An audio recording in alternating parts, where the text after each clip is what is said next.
le chemin de ta prière. Les chercheuses sur le chemin de la lumière éternelle disent souvent: le monde divin ne me comprend pas. Je n'arrive pas à parler avec lui. Je n'entends pas son langage. Sache que si tu es en bas de la montagne et que tu appelles la pureté, l'origine, la sagesse, la grandeur, il ne faut pas rester sur place, car tu n'obtiendras pas ce que tu cherches là où tu te trouves.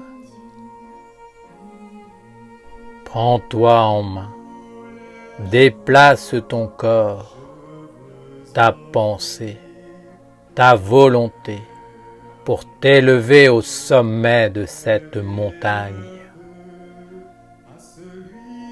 Alors, tu pourras parler et entendre le langage du monde divin. La femme n'entend pas ce langage, ne reçoit pas le message, parce qu'elle se trouve en bas de la montagne, et qu'entre le haut et le bas, il y a des êtres, des civilisations, des mondes peuplés par une multitude de créatures qui ont elles-mêmes leurs propres intérêts, conceptions, besoins, langage. Avant que la prière, la parole ou la pensée de la femme n'atteignent le sommet, elles doivent traverser toutes ces régions sans se perdre et sans être dénaturées. Il est rare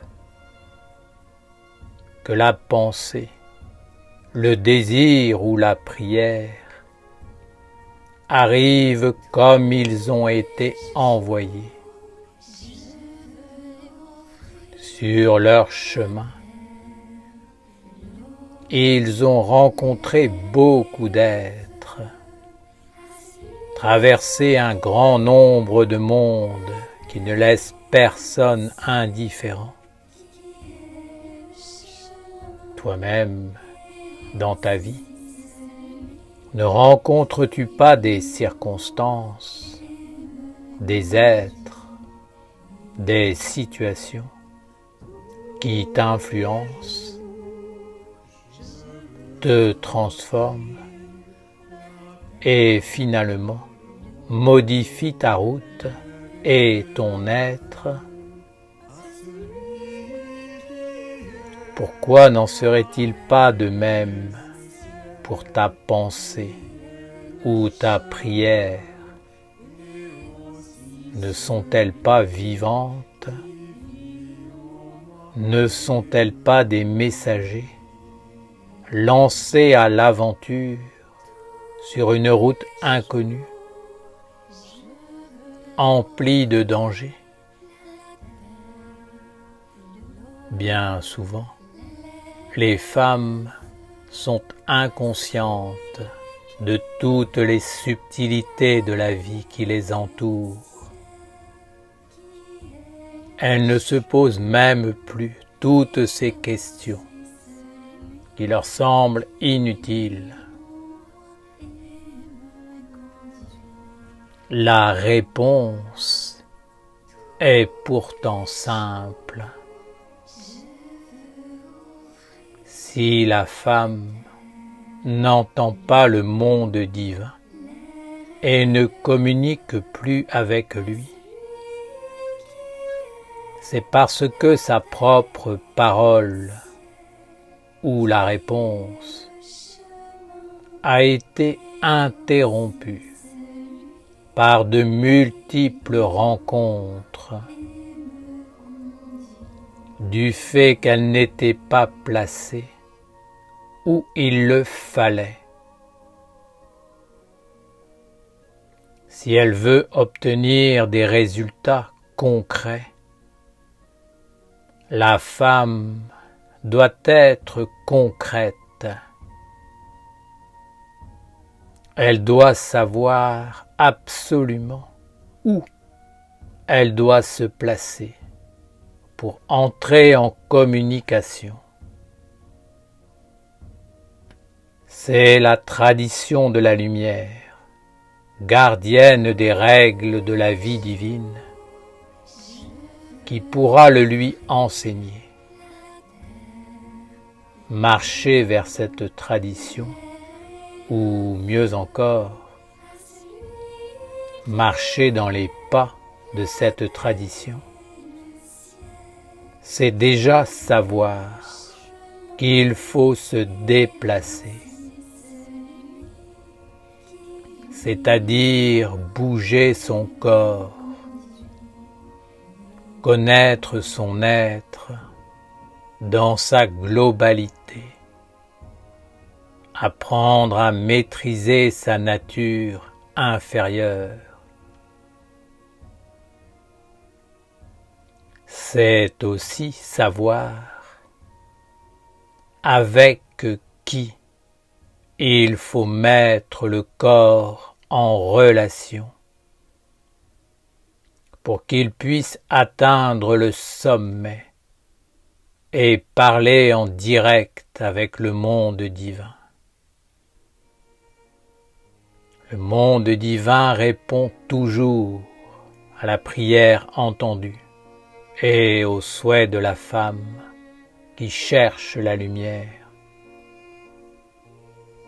Si tu n'as pas reçu la réponse, c'est parce que ta question s'est perdue en route et que seul 1/10 de ce que tu avais envoyé est arrivé. Médite cette loi,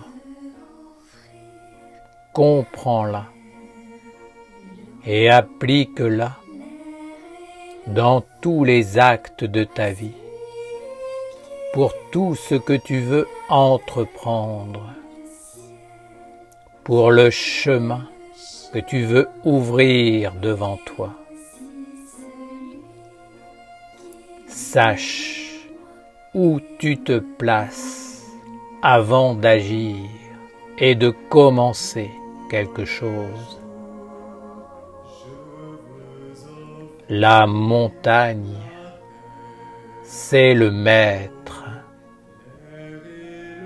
car il est sur la terre le représentant et la parole du monde divin.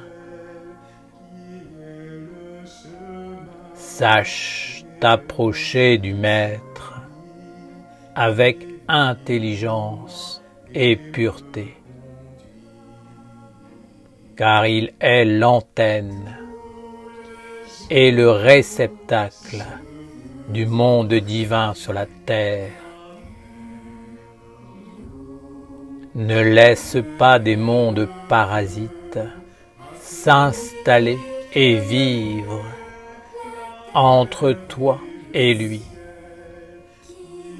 mais sois une digne porteuse de la tradition de la lumière sur la terre.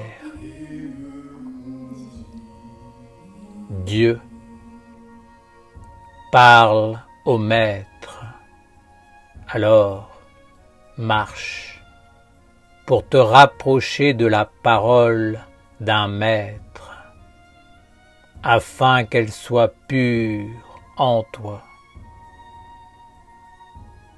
Tu verras que celle qui est arrivée au sommet n'est plus la même que celle qui demandait dans la vallée. Sa prière elle-même s'est modifiée à chaque pas qu'elle posait sur le chemin du Maître et de son enseignement.